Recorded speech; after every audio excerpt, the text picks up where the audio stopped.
श्री गणेशाय नमः, श्री सरस्वती नमः, श्री कृष्णाय नमः। देखिए, आज आपको श्रीमद् भागवत महापुराण का 10वें स्कंद का 59वां अध्याय श्रवण कराता हूँ। आप प्रेम से मन लगाकर श्रवण कीजिए। 59वें अध्याय में भौमासुर कुमार इंद्र पराभव करी हरि कन्यावली हजार राजा परीक्षित ने कहा कि हे व्यासपुत्र सुखदेव जी, श्री कृष्णचंद्र ने जिस प्रकार भौमासुर को मारा और जैसे भौमासुर ने वे स्त्रियां रोकी, यह संपूर्ण कथा और सारंग धनुषधारी भगवान श्री कृष्णचंद्र का पराक्रम हमारे सम्मुख वर्णन कीजिए। श्री सुखदेव जी बोले कि हे महाराज, जब देवराज इंद्र ने श्री कृष्णचंद्र से आकर कहा कि हे भगवान, मेरा छत्र अदिति के कुंडल भौमासुर हर कर ले गया है। सुखदेव जी बोले कि महाराज, देवराज इंद्र ने श्री कृष्णचंद्र से आकर कहा कि हे भगवान, मेरा छत्र अदिति के कुंडल भौमासुर हर कर ले गया है और अमरादि सुमेरु के मणि पर्वत स्थानों में उसने अपना अधिकार कर लिया है और हमें अत्यंत ही दुखित कर दिया है। देवराज की यह बात सुनकर श्री कृष्णचंद्र पक्षीराज गरुड़ पर सवार हो सत्यभामा रानी को संग ले प्राग ज्योतिष नामक भौमासुर के नगर में गए, जहाँ पर्वत, शस्त्र, जल, अग्नि और पवन के किले हैं जिनमें कोई प्रवेश न कर सके।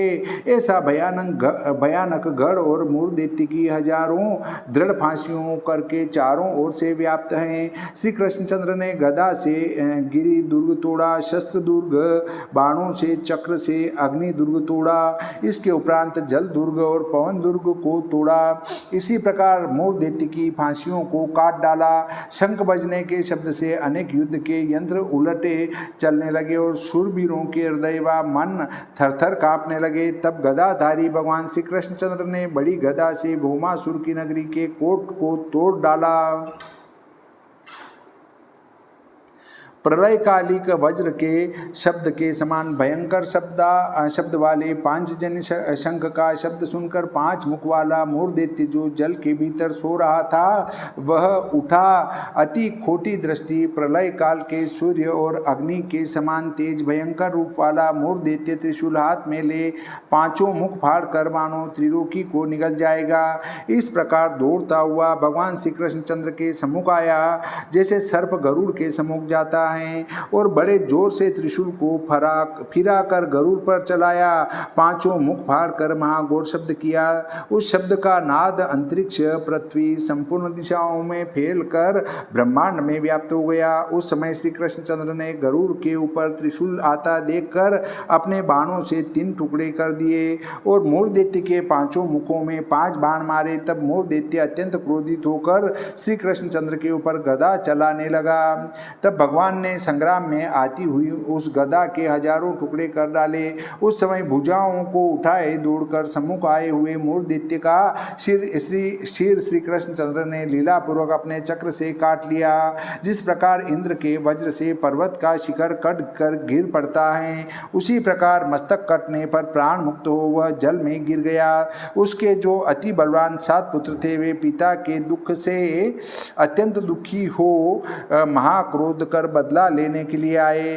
ताम्र, अंतरिक्ष, श्रवण, विभावसु, वसु, नभस्वान और 7वां अरुण, यह सब पीठ नाम सेनापति को आगे कर भौमासुर की प्रेरणा से शस्त्र ले लेकर रणभूमि में आए। अत्यंत क्रोध करके भयानक मूर दैत्य के पुत्र आकर श्री कृष्णचंद्र के ऊपर बाण, तलवार, गदा, बर्छी, घुर्ज और त्रिशूल इत्यादि शस्त्र चलाने लगे। तब महापराक्रमी भगवान श्री कृष्णचंद्र ने अपने बाणों से उनके चलाए हुए शस्त्रों को क्षण भर में तिल के समान काट डाला। पीठ आदि मूर दैत्य के पुत्रों के शीर, उरु, भुजा, पांव, कवच इत्यादि काट और उनको मार कर श्री कृष्णचंद्र ने यमलोक को भेज दिया। तब पृथ्वी का पुत्र नरकासुर श्री कृष्णचंद्र के चक्र और बाणों से अपने सेनापतियों का नाश देखकर महाक्रोधित हो समुद्र से प्रकट हुए। मद जरते हाथियों की सेना लेकर बाहर निकला। सूर्य के ऊपर जिस प्रकार बिजली सहित मेघ आता है, उसी प्रकार गरुड़ के ऊपर सत्यभामा सहित श्री कृष्णचंद्र को विराजमान देख भौमासुर बर्छी चलाने लगा और संपूर्ण योद्धा योद्धा भी प्रहार करने लगे। गद के बड़े भाई श्री कृष्णचंद्र ने चित्र विचित्र पंख वाले बाणों से भौमासुर की सेना को काट, फिर क्षण मात्र में तीखे बाणों से भुजा, उरु, गर्दन और अंग काट हाथी घोड़ों को मार छिन्न भिन्न कर दिया। हे कौरवों के आनंद देने वाले परीक्षित, जो शस्त्र योद्धाओं ने चलाए उन सबको भगवान श्री कृष्णचंद्र ने तीक्ष्ण तीन बाणों से एक एक टूक कर डाला। श्री कृष्ण को अपने ऊपर चढ़ाए हुए गरुड़ जी ने भी अपनी चोंच और पंखों से हथियारों को मार मार कर व्याकुल कर दिया और वे अत्यंत पीड़ित होकर पूर्व में प्रवेश कर गए। तब नरकासुर ने युद्ध करते हुए गरुड़ से पीड़ित अपनी सेना को भागी हुई देखकर वो भौमासुर ने महापेनी धार वाली गरुड़ जी को बर्छी मारी, जिससे वज्र रुक गया था। परंतु जैसे माला के प्रहार को हाथी कुछ नहीं गिनता, उसी प्रकार गरुड़ जी उसके प्रहार से कुछ भी व्यथित नहीं हुए। तब भौमासुर ने अपना उद्यम वृथा देख श्री कृष्ण के मारने को त्रिशूल हाथ में लिया। परंतु हे परीक्षित, उस त्रिशूल के छोड़ने से प्रथम ही भगवान श्री कृष्णचंद्र ने अपने चक्र से हाथी पर बैठे हुए भौमासुर का सिर काट डाला। हे राजन, जिस समय कुंडलों सहित मनोहर किरीट से शोभायमान एवं प्रकाशमान भौमासुर का सिर कटकर पृथ्वी में सुशोभित हुआ, उस समय दैत्य हाहाकार और ऋषि देवता धन्य धन्य कहते हुए श्री भगवान कृष्णचंद्र के ऊपर फूलों की वर्षा कर स्तुति करने लगे। भौमासुर के मरने के उपरांत पृथ्वी ने श्री कृष्णचंद्र के पास आकर तपायमान स्वर्ण में जड़े रत्नों से प्रकाशमान कुंडल, वैजयंती माला और प्रचेता का छत्र तथा महामणि दी। हे नृपोत्तम, उस समय पृथ्वी विश्व के ईश्वर देवताओं में श्रेष्ठ ब्रह्मादिकों से पूजित भगवान श्री कृष्णचंद्र के सम्मुख दोनों हाथ जोड़ नम्र हो भक्ति और श्रद्धा सहित स्तुति करने लगी। पृथ्वी ने पुत्र के लिए तपस्या की थी, तब देवताओं ने प्रसन्न होकर पुत्र होने का वर दिया। उसी वर के प्रभाव से भौमासुर उत्पन्न हुआ। पृथ्वी ने कहा कि हे देव, हे शंख चक्र गदा पद्मधारी, हे परमात्मन, भक्तों की रक्षा करने के लिए साकार रूप धारण करने वाले आपको नमस्कार हैं। जिनकी नाभि में कमल की माला धारण करने वाले, कमल नेत्र और कमल के समान चरण रखने वाले आपको नमस्कार हैं। भगवान वासुदेव संपूर्ण प्राणी जिनमें वास करे, विष्णु अर्थात सबके हृदय में व्यापक समस्त कार्यों के आदि कारण पूर्ण ज्ञान स्वरूप आपको नमस्कार हैं। आप जन्म रहित हो, इस विश्व के सत उत्पत्ति करता हो, ब्रह्म हो, इसलिए अजन्मा हो, अनंत शक्तिधारी हो, इसी से विश्व के उत्पत्ति करता हो। यदि कोई कहे कि पितरादि तो पुत्रादिकों के उत्पत्ति करता है और पितरादिकों के उत्पत्ति करता उनके पूर्व पुरुष हैं और पूर्व पुरुषों के उत्पत्ति करता पंचभूत हैं और पंचभूतों का अपने कर्म द्वारा जीव हैं, मैं क्या करूं? उसके उत्तर में पृथ्वी कहती है कि हे कार्य कारण रूप, हे संपूर्ण प्राणियों के आत्मा, हे परमात्मन, तुम सर्वरूप हो, इसलिए आपके अर्थ नमस्कार हैं।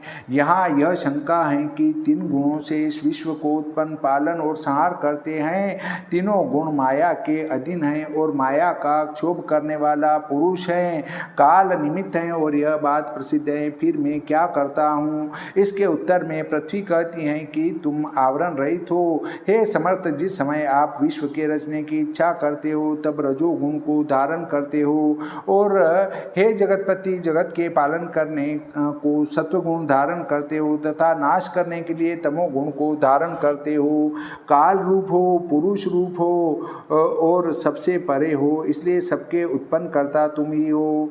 हे ईश में पृथ्वी, ज्योति, पवन, आकाश, शब्द, स्पर्श, रूप, रस, गंध, देवता, मन, इंद्रियां, अहंकार, तत्व और समस्त स्थावर जंगम आपके अद्वितीय स्वरूप में ब्रह्म से भासते हैं। हे शरणागतों के दुखहर्ता, यह भौमासुर का पुत्र भगतदत्त भयभीत होकर तुम्हारे चरणों में आकर पड़ा है, सो तुम इसका पालन करो और सब क्लेशों का शमन करने वाला अपना हस्त कमल इसके मस्तक पर रखो। भक्ति पूर्वक नम्र हो। मधुर वाणी से पृथ्वी ने जब इस प्रकार स्तुति प्रार्थना की, तब भगवान श्री कृष्णचंद्र उसे अभय दान दे सर्वसंपत्ति युक्त भौमासुर के स्थान पर गए। वहां जाकर श्री कृष्ण कृष्णचंद्र ने 16,100 कन्या भौमासुर के मंदिर में देखी, जिन्हें भौमासुर अपने पराक्रम से बलात्कार हर लाया था। इसके उपरांत बलवान श्री कृष्णचंद्र को आया हुआ देख संपूर्ण स्त्रियां मोहित होकर देव से प्राप्त हुए मनोवांछित पति श्री कृष्णचंद्र को मन से पतिवरण करने लगी। हे विधाता, इन्हें ऐसी अनुमति दो कि यह हमारे पति हों। इस प्रकार सब कन्याओं ने भक्ति भाव सहित अपना अपना मन श्री कृष्णचंद्र में लगाया। भगवान श्री कृष्णचंद्र ने उन्हें उज्ज्वल व स्वच्छ वस्त्र पहनकर पालकियों में बैठाकर द्वारकापुरी को भेज दिया और साथ ही बड़े बड़े खजाने, रथ और घोड़ों को भी भेजे। इसके उपरांत 4-4 दांत के श्वेत रंग शीघ्रगामी 64 ऐरावत कुल के हाथी श्री कृष्णचंद्र ने द्वारकापुरी में भेजे। इसके पीछे जब भगवान वासुदेव ने इंद्रलोक में जाकर अदिति को कुंडल दिए, तब इंद्राणी सहित देवराज इंद्र ने सत्यभामा सहित श्री कृष्णचंद्र की विधि पूर्वक पूजा की। सत्यभामा के कहने से श्री कृष्णचंद्र ने कल्पवृक्ष को उखाड़ गरुड़ के ऊपर रख और इंद्र सहित समस्त देवताओं को जीतकर द्वारकापुरी में ले आए। यहाँ शंका होती है कि भौमासुर तो बड़ा बुद्धिमान था, फिर कुमारी कन्याओं को क्यों हर हर कर इकट्ठा किया? वे तो सब लड़कियां थी, उनका विवाह नहीं हुआ था, उनको हर कर क्यों ले गया? इसका उत्तर ये है कि 16,100 लड़की हैं। राजाओं का अभिमान भंजन करने के लिए सब राजाओं की कन्याओं को हर कर वह अपना विवाह करने के लिए लाया था और राजा लोग उसका कुछ भी नहीं कर सके। तब राजा नारद मुनि ने विचार किया कि यह सब कन्या तो भगवान की स्त्री होंगी। ऐसा विचार के भौमासुर को मने कर दिया कि हे भौमासुर, बिना हमारी आज्ञा लिए इन कन्याओं के संग अपना विवाह मत करना। ऐसे विचार के भौमासुर को विवाह करने की आज्ञा नहीं दी। उन लड़कियों के संग विवाह करने को चाहते भौमासुर को श्री कृष्ण ने मार डाला और कन्याओं को अपने आप वर लिया। इसलिए भौमासुर राजकन्याओं का हरण किया था और सत्यभामा के